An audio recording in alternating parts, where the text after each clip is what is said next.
आपके यहाँ पे पहुंचे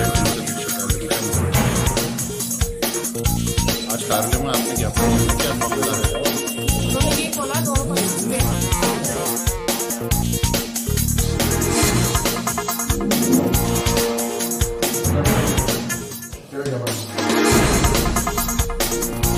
यहाँ पर आना ये मेरी भतीजी है सबिया। 17 दिसंबर 2023 को हमने एक रिपोर्ट दर्ज कराई थी इसके ससुराल पक्ष के खिलाफ।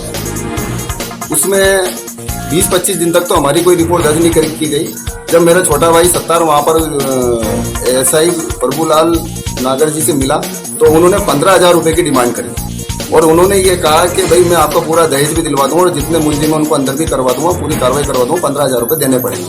मुझे पता चला तो मैं जब मैं कोतवाली पहुंचा और मैंने जब प्रभुलाल जी से और सीआई साहब से जब कहा, मैंने कि आपके नाम से इस तरह से 15,000 रुपये लड़कियों से लिए जा रहे हैं, इस लड़की का तो घर टूट गया, इसके ऊपर मुसीबत का पहाड़ टूट गया और मैंने कहा आपको यहाँ पैसों की पड़ी है। तो तब उन्होंने थोड़ी शर्मिंदगी हुई, उन्होंने कहा ठीक है जाओ जाओ हम कर लेंगे।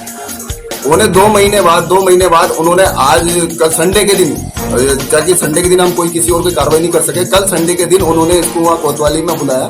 मैं और हमारे परिवार के लोग जब वहाँ दहेज लेने पहुंचे, दहेज की लिस्ट के हिसाब से जो बर्तन ठीक रहे थे वो तो उन्होंने पूरे कर दिए, लेकिन गोल्ड नहीं था उसके अंदर। हमने जब उनसे इस बात के लिए सीआई साहब से, बाबूलाल जी से और प्रभुलाल जी से जब कहा और वहाँ कांस्टेबल से कहा कि आप हमें सामान पूरा कराओ, और उसके अलावा इसके अंदर जो मुलजिम है वो भी यहाँ नहीं आए, और एक मुलजिम जो लड़का आया ये भी यहाँ पर पार्क में और यहाँ गार्डन में और यहाँ पर घूम रहा है, इसको आपने अंदर तक भी नहीं बिठाया।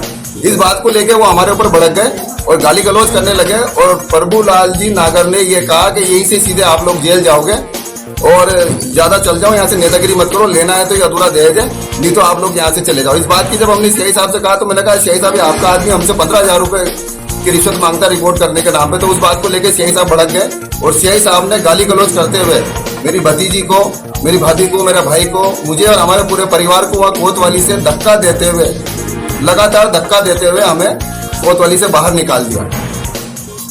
ये उस प्रकरण को लेकर के आज हम यहाँ एसपी साहब से मिले थे। हमने पार्टी लेवल पर भी हमारे जितने भी जनप्रतिनिधि हैं ऊपर उन सबको भी सूचित कर दिया है। शायद उनको ये बात भूल गए हैं कि यह कांग्रेस का शासन नहीं है, ये अब ये भाजपा का शासन है, जहाँ पर सब लोगों की बात सुनी जाती है। इसी बात को लेकर आज हम यहाँ पर आए।